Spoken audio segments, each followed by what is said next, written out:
अगर आपको सारे राज को साइंटिफिक रीति से या चक्र की रीति से जानना है तो हमारी चैनल पर सब कुछ मिलेगा। नाम है शिव शक्ति मेडिटेशन बीके कुसुम। फिर सब्सक्राइब करेंगे तो प्लेलिस्ट में जाएंगे, वहाँ आपको सब कुछ ग्रुप वाइज मिलेगा। साथ साथ लाइक शेयर और कमेंट भी कीजिए, इससे आपका दुआ का खाता बढ़ेगा और आप जल्दी जल्दी आगे बढ़ सकेंगे। लेकिन दुआ तब मिलती है जब हमारी कमेंट से दूसरों को फायदा होता है, तब दुआ निकलती है।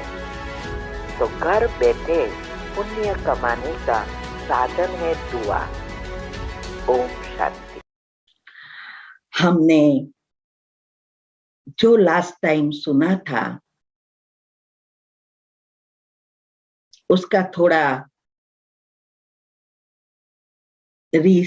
रिकॉल करेंगे, याद करेंगे कि क्या क्या हमने सुना था, जिससे हमें इसका अच्छी रीति समझ आए तो जीवन में यूज कर सके।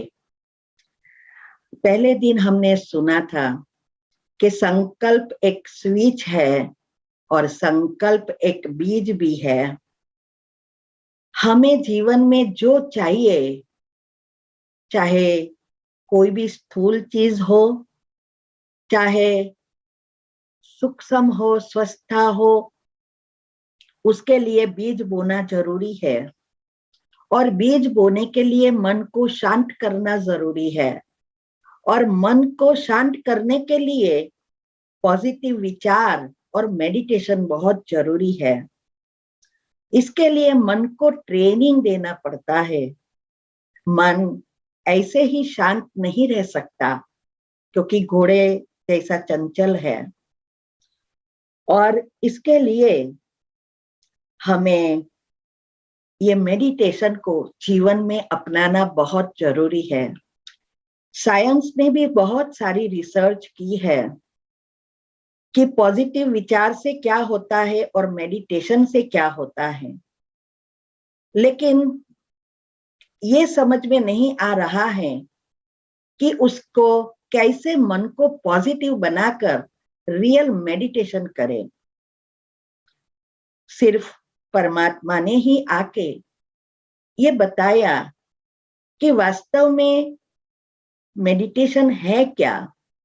संकल्प शक्ति और समय, दो शक्ति का कैसे हम सदुपयोग कर हमारे इस जीवन को और दूसरे जन्म को भी हम सुधार सकते हैं, सुंदर बना सकते हैं। दूसरे हमने ये भी सुना कि सेल्स और न्यूरॉन, ये दोनों में तफावत क्या है।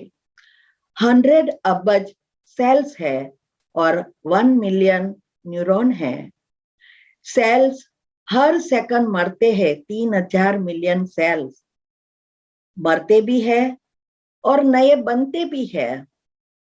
लेकिन न्यूरो सेल्स, वो एक बार मर्ज हो गया, पहले साइंस वाले कहते थे कि ये मरते हैं फिर नए नहीं बनते, लेकिन नई रिसर्च में सब बताया कि ये neuro cells long lasting cells है और मरना अर्थात मर्ज हो जाना, सुसुप्त हो जाते हैं, वो एक्टिव नहीं होते।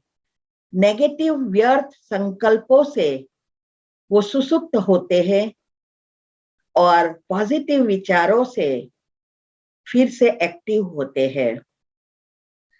आजकल हमें याद नहीं रहता, सब कुछ याद शक्ति ही नहीं है। कहते हैं कुछ याद नहीं रहता, लेकिन हमने बताया था कि हमारे एक एक न्यूरॉन के पास 85 टीबी, एमबी जीबी नहीं, टीबी कैपेसिटी है याद रखने की। और हमारे पास 1 मिलियन सेल्स है। तो आप सोचो कि 8500 टीबी, इतनी सेल्स हमारी कैपेसिटी है और हमें याद नहीं रहता। उसका कारण एक ही है, हमारे न्यूरोसेल्स सब इनएक्टिव हो गए हैं।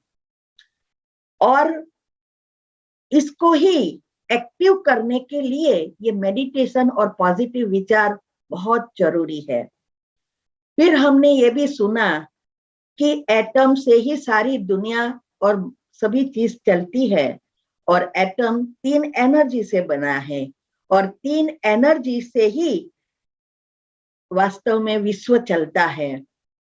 हर एक जगह पर नेगेटिव और पॉजिटिव का जोड़ान कर बैलेंस करने पड़ता है, और न्यूट्रल जमीन में डालना पड़ता है। तो यहाँ भी आजकल मन के अंदर शॉर्ट सर्किट हो रही है, क्योंकि हमारा बैलेंस नेगेटिव और पॉजिटिव का नहीं है, और परमात्म एनर्जी का अर्थिंग टूट गया है। ये परमात्म एनर्जी को ही साइंस कहती है यूनिवर्सल सबकॉन्शियस एनर्जी, या यूनिवर्सल सबकॉन्शियस माइंड की एनर्जी कहो या कॉस्मिक पावर कहो, यही है परमात्मा की एनर्जी। तो मेडिटेशन एक और कुछ नहीं है, हमारी आत्मा रूपी बैटरी को चार्ज करने का एक इंस्ट्रूमेंट है, बैटरी चार्जर है, जिससे हम परमात्मा से जुड़कर उसकी एनर्जी करंट हमारे अंदर फिर से भरकर आत्मा रूपी बैटरी को हम चार्ज कर सकते हैं। हमारे अंदर भगवान ने बैटरी चार्जर रखा है, वो है डेल्टा निंद्रा, लेकिन वो हमने बिगाड़ दिया है। वो तो डिटेल में डिप्रेशन की जो टॉपिक आती है, टेंशन से डिप्रेशन और पागल कैसे होते हैं, उसमें बहुत डिटेल में हम जाते हैं। तो ये मैनुअल बैटरी चार्जर बिगड़ गया, तो अभी परमात्मा ने आके हमें ऑटोमेटिक बैटरी चार्जर बिगड़ गया, तो भगवान ने हमें आके मैनुअल बैटरी चार्जर दिया कि कैसे हम उनसे शक्ति खींचकर फिर से बैटरी चार्ज करें। ये सृष्टि परिवर्तन का कार्य चल रहा है, और परमात्मा आकर इस नई सृष्टि बनाने के लिए, ये जो गीता में बताया है, कल्पवृक्ष उल्टा झाड़ है, जिसका बीज ऊपर है और सारा झाड़ नीचे है। यही मनुष्य वंश का झाड़ है, जो अभी सड़ गया है। अभी उसको नया बनाना है, तो उसकी कलम लग रही है, और कलम परमात्मा आके ही लगा रहे हैं। ये कलम और कुछ नहीं है, आत्मा में शक्ति भरकर अपने संस्कार परिवर्तन करना, हमारे ओरिजिनल आत्मा के 7 गुण के संस्कार बनाना, यही है देवी संस्कार, जिससे हम नए युग में, नए दुनिया में, स्वर्ग में श्री कृष्ण के साथ जा सकते हैं। तो ये सब बातें हमने बताई कि 33 करोड़ कलम लगेगी। आज 800 करोड़ आत्माएं हैं, लेकिन सब ये ज्ञान नहीं सुनेगी। तो ये कलम लगेगी 33 करोड़, जिसकी यादगार है 33 करोड़ देवी देवता। लेकिन 33 करोड़ में से 9 लाख आत्माएं ही इस सृष्टि के नए झाड़ की कलम बनती है, जिससे नई सृष्टि बनती है। फिर हमने ये बताया था कि जब हमें पता चला कि हमारे जीभ में आज 2 साल से फोड़कियां और सूजन होती थी, और उसके पहले मुख में फोड़कियां होना शुरू हो गया था 4-5 साल से, लेकिन हमारे अज्ञानता के कारण ये सब नॉलेज नहीं थी। तो हमने छोटी छोटी घर की दवाई की, लेकिन अच्छा होता था, फिर हो रहा था, लेकिन मूल कारण हमें नहीं पता था। जब डॉक्टर ने कहा कि ये इतने समय से है तो जीभ की बायोप्सी कराना पड़ेगा, तब हमें पता चला कि बायोप्सी अर्थात कैंसर टेस्ट। हमें बहुत डर लगता है, वैसे भी हम दवा हॉस्पिटल गए ही नहीं है कभी, कि बीमारी हुई ही नहीं है। तो हमने तुरंत एनर्जी फ्लो का शुरू किया, उसको हम कहते हैं योग के प्रयोग।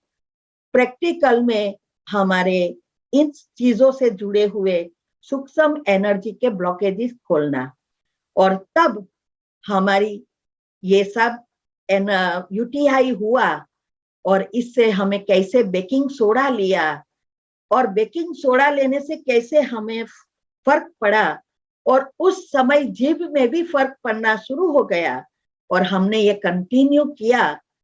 तो हमें बायोप्सी टेस्ट भी नहीं करवाना पड़ा, हम गए ही नहीं डॉक्टर के पास, कैंसिल करवा दी, क्योंकि 3 महीने के बाद दी थी अपॉइंटमेंट, लेकिन उसके पहले बहुत अच्छा हो गया, 80% सुधार हो गया। तो इसका फिर हमने रिसर्च शुरू किया कि ये कैसे हुआ, और बेकिंग सोडा का क्या कनेक्शन है हमारी बॉडी से। और इस ढूंढते ढूंढते हमने पाया कि ये पीएच, हमारे बॉडी का जो पीएच लेवल है, यही मुख्य चीज है जिससे हमारी बीमारियां आती है, मूल कारण है। जैसे हमारे हस्बैंड की जो पार्किंसंस की असर हो गई थी, और उसको 2 दिन में डिसेबल कर दिया था, और फिर हमने सारी रिसर्च शुरू की थी। इससे हमने ये लास्ट टाइम का जो भी सेमिनार करवाया, और जो भी हेल्थ की सारी बातों को समझा कि क्यों ये होता है माइंड की बीमारी, और क्यों होती है बड़ी बड़ी जीवलेन कैंसर जैसी बीमारी, उसको ढूंढा। ऐसे ही इस बेकिंग सोडा के फायदा हुआ, तो हमने ये पीएच लेवल पर रिसर्च करना शुरू किया, और बहुत कुछ समझ में आया। और जो मैंने समझा है वो आज मैं बताने जा रही हूँ। आप भी उसको अच्छी रीति समझेंगे, अगर अच्छा लगे तो आप भी उसका उपयोग कर सकते हैं। और ये भी बताऊंगी कि कौन सी घर के जो दवाइयां है, माना हमारे किचन में बहुत सारी चीजें हैं, जो मसाले हैं वो सब दवाइयां है। और उसका जो मैंने अभी प्रैक्टिकल किया या औरों के पास करवाया जिसको बीमार थे और उसने किया और अच्छा हुआ, वो भी हम प्रैक्टिकल में बताएंगे कि क्या करने से क्या हुआ, और कैसे आप भी आपकी बीमारी के लिए वो ढूंढ सकेंगे, इसकी भी चाबी बताऊंगी। तो ये 3 दिन का हम सेमिनार अभी शुरू करने जा रहे हैं। और दूसरा एक है कि जिसका भी प्रश्न है वो यहाँ पूछने के बजाय कमेंट बॉक्स में भी लिखेंगे, और भरत भाई को हमने लिंक भेज दी है, वो लिंक आपको सबको ग्रुप में भी मिलेगी। इसमें मेडिटेशन और हेल्थ के लिए स्पेशल ग्रुप खोला है, उसमें आप ऐड होकर भी प्रश्न पूछ सकते हैं, और हम वहां भी जवाब देंगे, और मेडिटेशन भी सिखाएंगे, जिससे जीवन में टू लेट ना हो जाए और हम बच ही ना सके, या हमारे परिवार को ना बचा सके, ऐसी हालत ना होवे। तो आप सबको रिक्वेस्ट है कि उस ग्रुप में ऐड हो जाना। ये जीजीएफ का ही ग्रुप खोला है, और लेकिन स्पेशल खोला है जिससे उसका सबको फायदा हो। तो यहाँ हम सिर्फ समझेंगे बातें, और प्रश्न कमेंट में ही पूछेंगे या ग्रुप में पूछेंगे। तो अभी हम शुरू करने जा रहे हैं। अभी हमारी वो पिक्चर रखेंगे भरत भाई, तो इससे सबको हमारा फेस का सबको समझ में आए कि मैं क्या कहने चाह रही थी, उसका हाव भाव देखे।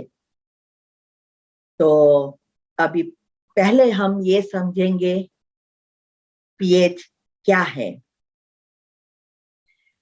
पीएच का अर्थ है पावर ऑफ हाइड्रोजन।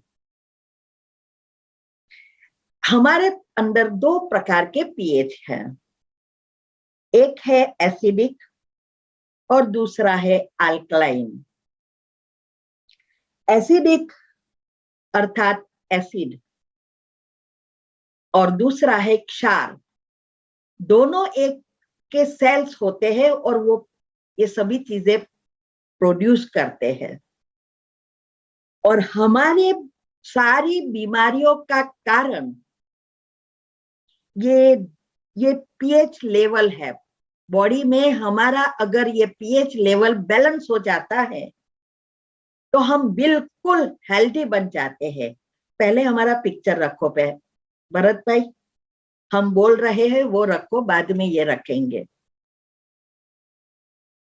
तो ये जो बीमारी का जो कारण है वो है पीएच लेवल और दूसरा है मेटाबॉलिज्म।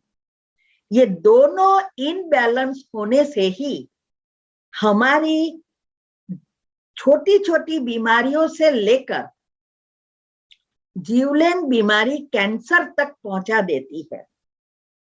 हमारी एक छोटी सी मिस्टेक है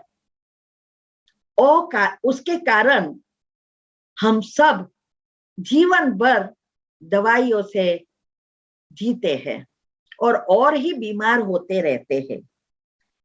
दूसरा ये है, ये दोनों चीजों से कैल्शियम और प्रोटीन दोनों जुड़ा है।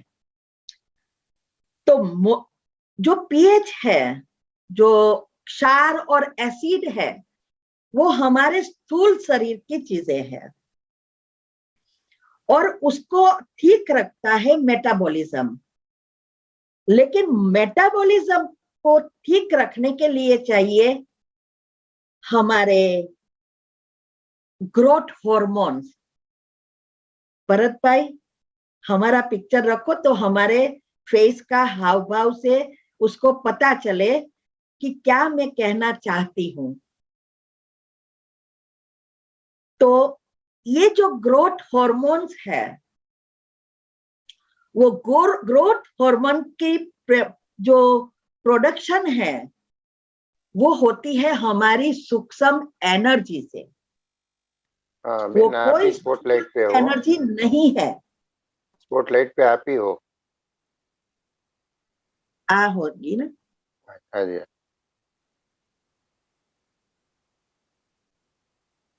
नहीं होता है।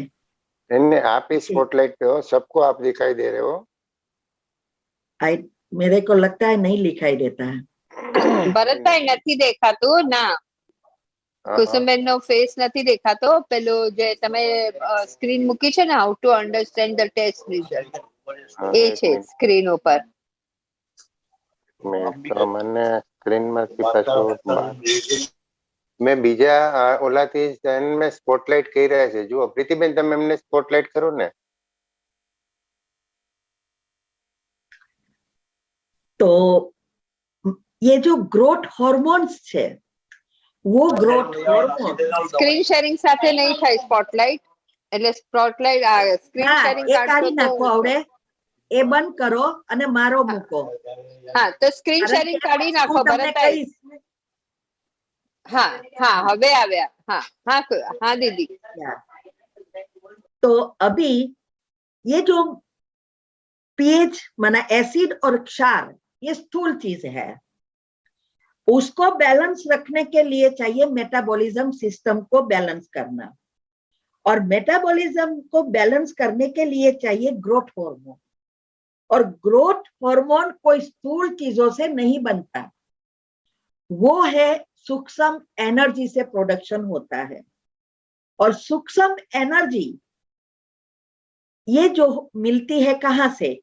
हमारे शुद्ध पवित्र विचारों से, पॉजिटिव एनर्जी से। और ये पॉजिटिव विचारों से जैसे जैसे हमारे दो विचारों के बीच की गैप बढ़ती है, तब हमारा कनेक्शन परमात्मा से हो जाता है। वही कॉस्मिक पावर कहो या यूनिवर्स एनर्जी कहो, और तब हमारे अंदर ये एनर्जी आना शुरू होती है, वो मेटाबॉलिज्म को बैलेंस करती है। और वो है आत्मा की शक्ति, क्योंकि वो एनर्जी आत्मा से आती है, जिसको साइंस कहती है कि हमारे पिनियल ग्लैंड्स में एक बैटरी है जो इलेक्ट्रोमैग्नेटिक करंट उत्पन्न करती है, और वो इलेक्ट्रोमैग्नेटिक करंट मिलता है सिर्फ कॉस्मिक एनर्जी से। बहुत कुछ रिसर्च हुआ है, ये हम डिटेल में डिप्रेशन की वाली को में बताते हैं। तो ये जो पिनियल ग्लैंड्स है और पिट्यूटरी ग्लैंड्स, ये दोनों के साथ कनेक्टेड है ये आत्मा, जिसको वो कहते हैं बैटरी है, और उसका कनेक्शन हाइपोथैलेमस से है। और हाइपोथैलेमस और कुछ नहीं है, वो एनर्जी आने का स्थान है। तो ये इसके लिए ही जरूरी है मेडिटेशन जीवन में अपनाने की, तब ये सिस्टम अच्छी रीति चलेगी। और हमारे इस हार्मोन से ही हमारी मेटाबॉलिज्म बैलेंस हो जाएगी, तो सब कुछ बैलेंस हो जाएगा। इसका आगे आएगा कि उसका भी कनेक्शन सूर्य के किरणों से भी है। कैसे हम सोते हैं, निंद्रा कैसे करते हैं, खाना पीना कैसे करना चाहिए, कैसे हमारा भोजन होना चाहिए, ये सब इससे कनेक्टेड है। तो यहाँ एसिडिटी का अर्थ ये नहीं खट्टा खाना, एसिड बहुत चीजों से उत्पन्न होता है। हमारी जीवन शैली से भी एसिड बहुत बनता है। कहते हैं कि हमारे अंदर जो सेल्स है वो हमारे भोजन के अनुसार और मेटाबॉलिज्म के अनुसार एसिड उत्पन्न करता है, ये भोजन को पचाने के लिए। एसिड बहुत जरूरी है, लेकिन वो जब बैलेंस में हो तो बराबर है, लेकिन जब ये बहुत बढ़ जाता है तो वही चीजें बीमारियां क्रिएट करती है। पहले तो हमारी पाचन क्रिया, पेट, मैंने लास्ट टाइम भी कहा था कि पेट ही हमारे लिए सब कुछ है, इससे ही सारी बीमारियां क्रिएट होती है। कई भोजन को पचाने में 12 घंटा लगता है और कई भोजन 72 कलाक 72 आवर्स लगता है। अभी अगर हमारी मेटाबॉलिज्म बराबर नहीं है, सारी सिस्टम्स अच्छी नहीं है, तो ये जो हमारी पाचन क्रिया है और ये एसिड है वो इनबैलेंस होना लगता है। इससे भोजन सड़ता है, सड़ने से अंदर गैस बनता है, और गैस बनने से, जिसको हम वायु भी कहते हैं, वो एकदम हल्का होता है। साइंस कहती है कि ये जो भी हमारा एसिड या गैस या ये जो सेल्स जो मरते हैं, नए नहीं बनते हैं, ये सब जहां भी हमारे कमजोर अंग है और जहां भी यहाँ कमजोर अंग के यहाँ जगह है, वो सूक्ष्म के सूक्ष्म जगह में प्रवेश करते हैं। कई गांठ बनाता है, कई अल्सर बनाता है, और कई हमारे हड्डियां खाना शुरू कर देता है। और हमारे शरीर में कई जगह पे दर्द होना शुरू होते हैं। हम स्थूल दवाइयां लेना शुरू करते हैं, लेकिन सूक्ष्म ब्लॉकेजेस तो वहां के वहां है। तो सूक्ष्म ब्लॉकेजेस वहां है और हम स्थूल दवा की साइड इफेक्ट, क्योंकि स्थूल दवा से जर्म्स मरते नहीं हैं, वो मर्ज होते हैं, माना वो बीमारियां क्रिएट करता है, बड़ी बीमारियों में ले जाता है। जहां जरूरत है वहां हमें दवा लेना जरूरी है, लेकिन ऐसे ही दवा, ब्रेकफास्ट में भी दवा, लंच में भी दवा, तो देखो हमारी बीमारियां कितनी बढ़ती है। तो इसीलिए हमारे अंदर हजारों क्रिया एक साथ चलती है। आप मुख में एक चीज रखो और सारी सिस्टम शुरू हो जाती है। तो अमूल्य जो एसिडिक चीजें हैं वो हमें कम खानी है और क्षार की चीजें ज्यादा खानी है। आज हम उल्टा कर रहे हैं, क्षार वाली चीजें कम खाते हैं और 80 से 90% एसिडिक चीजें खाते हैं। और साथ साथ मेटाबॉलिज्म इनबैलेंस है, ग्रोथ हार्मोन्स कम है और स्ट्रेस हार्मोन्स ज्यादा बनते हैं। और इससे ही पहले माइंड की बीमारी, स्ट्रेस से डिप्रेशन और कई अंग भी छोड़ देते हैं। ये सब हम आगे बताएंगे डिटेल में कि इसके लिए क्या करना है।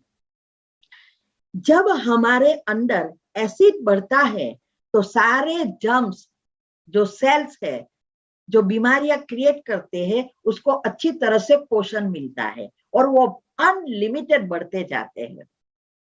लेकिन जब हमारी क्षार है उसके साथ एसिड है तो क्षार वाली चीज में कोई भी जर्म्स, बैड बैक्टीरिया पल नहीं सकते और नहीं कैंसर तक के सेल्स नहीं पल सकते। उसको भी वो पलना ही नहीं देते, मार देता है। तो कैंसर होने की कोई संभावना ही नहीं रहती है। इसीलिए हम अभी ये समझने का बहुत कुछ है, लेकिन आज हम इसमें आगे हम डिटेल में वीडियो भी रखेंगे यूट्यूब पर। अभी भी हम ढूंढ रहे हैं। अभी भरत भाई वो रखो पिक्चर कि कैसे इनबैलेंस होता है और कौन सी बीमारियां होती है। पहला पिक्चर, इस बीमारियां का कारण हमने देखा एसिड और क्षार दोनों का बैलेंस करना आवश्यक है। इसके लिए मेटाबॉलिज्म को बैलेंस करना है, उसके लिए चाहिए ग्रोथ हार्मोन्स। तो स्ट्रेस हार्मोन्स नहीं बढ़ना चाहिए। स्ट्रेस हार्मोन्स बढ़ेगा तो एसिड भी बढ़ेंगे, एसिड बढ़ेगा तो फिर से बैक्टीरिया भी बढ़ेगा।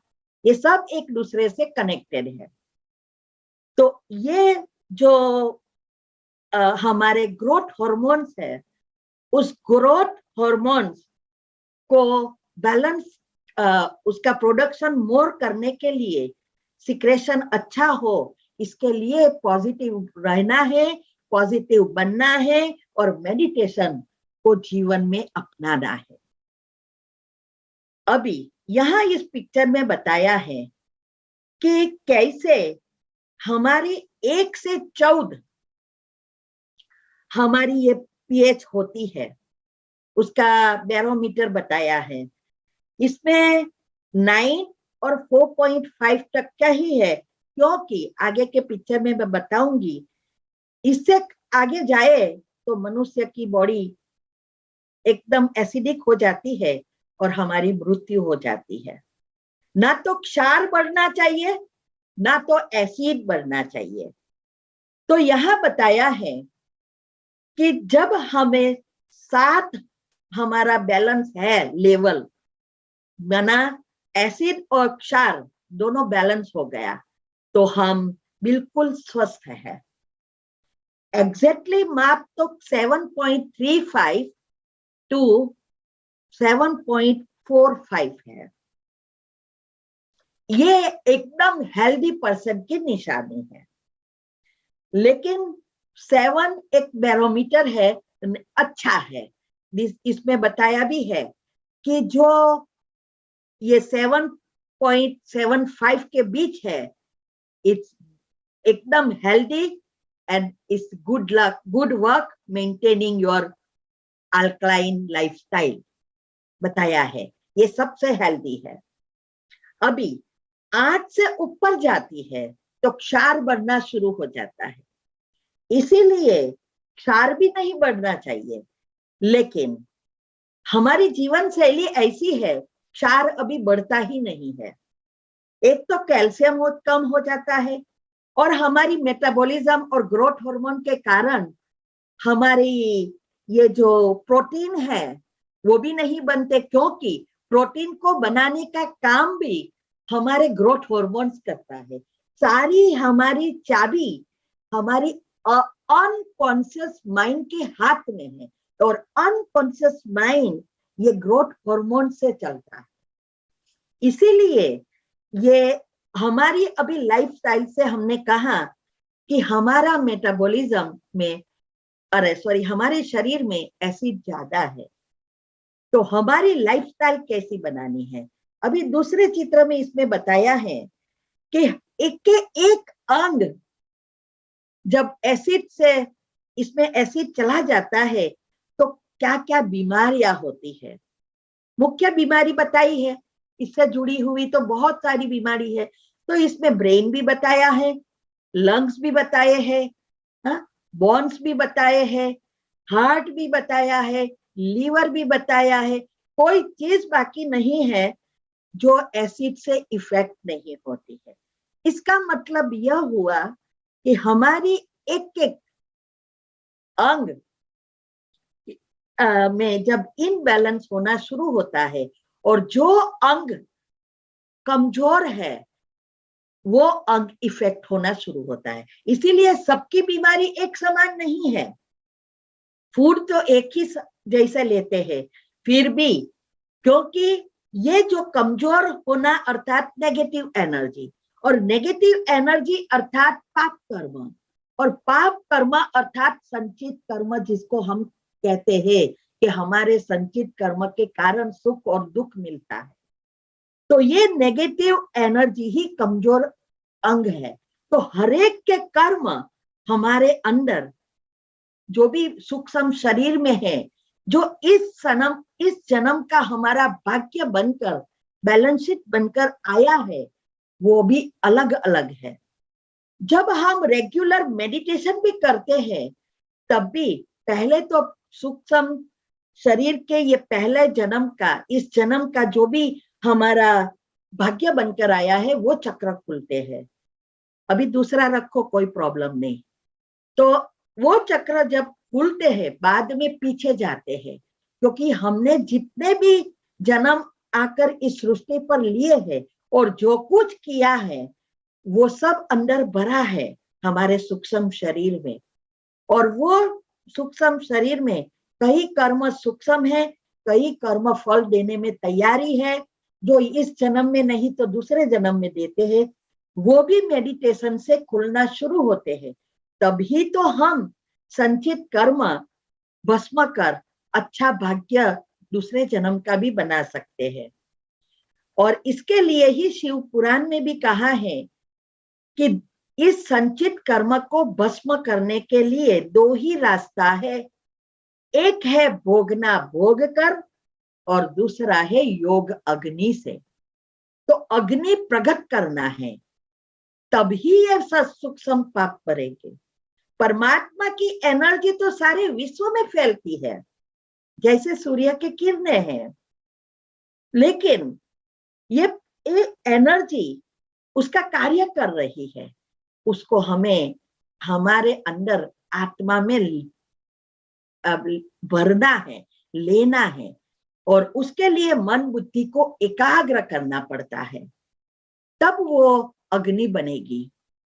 ये बहुत सूक्ष्म बातें हैं, आगे हम देखेंगे, बताऊंगी मैं कि कैसे ये होता है। अभी ये चित्र में आप क्लियरली देखेंगे कि क्या बताया है। 6.365 मीन द हेल्थीएस्ट पर्सन।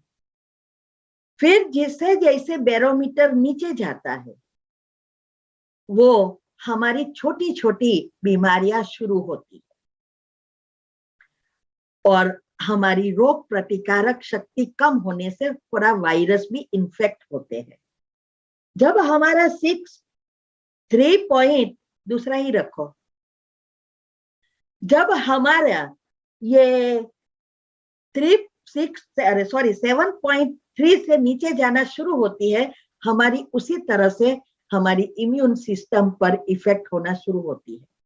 ये कई ऐसे बैरोमीटर डायरेक्ट नहीं चला जाता, एक एक पॉइंट कम होता है और एक पॉइंट में हजारों यूनिट होता है।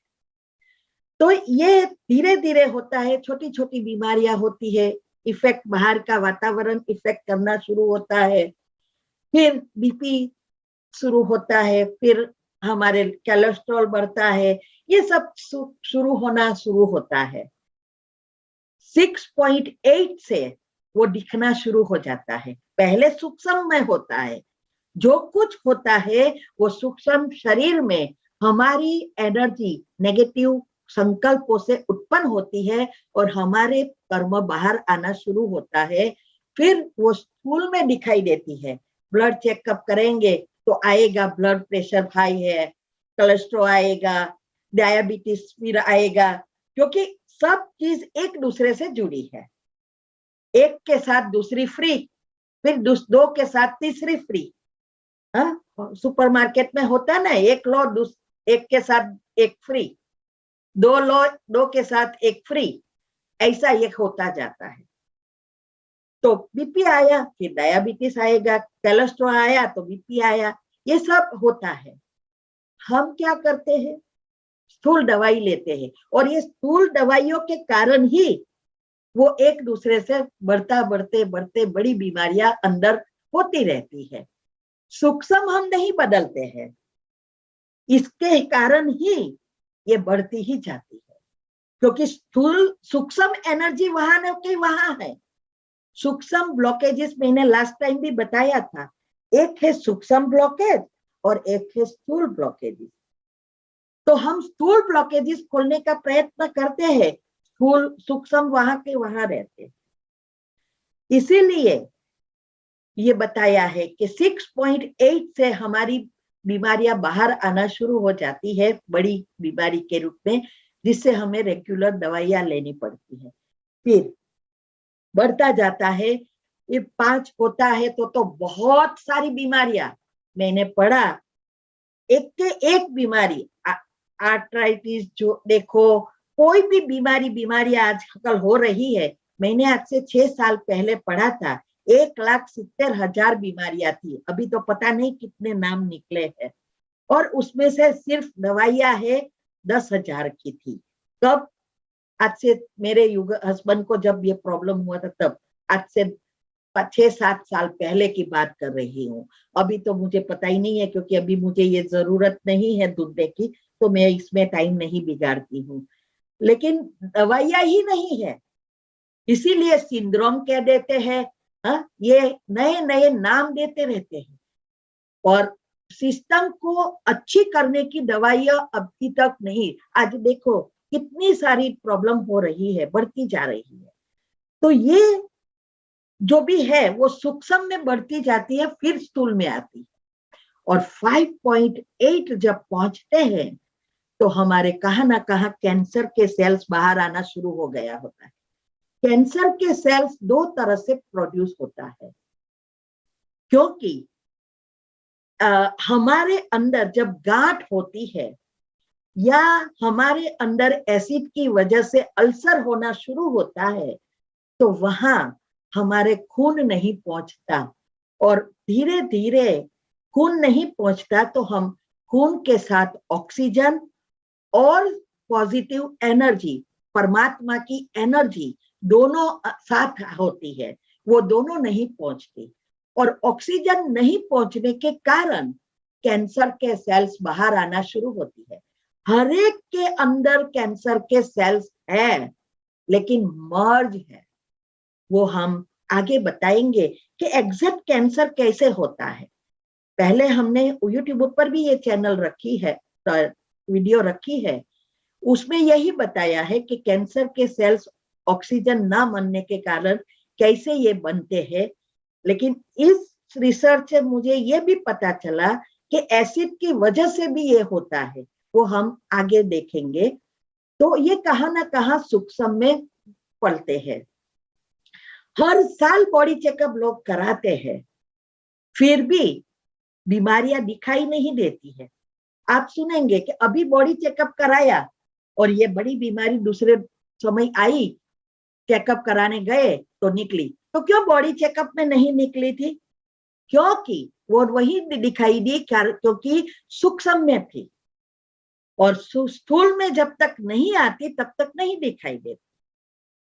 और ये हमने भी देखो, अक्टूबर में हमने बॉडी चेकअप करवाया, तब सब कुछ नॉर्मल आया, और बाद में यूटीआई हुआ। तो ये यूटीआई हुआ तब मैंने बेकिंग सोडा लिया।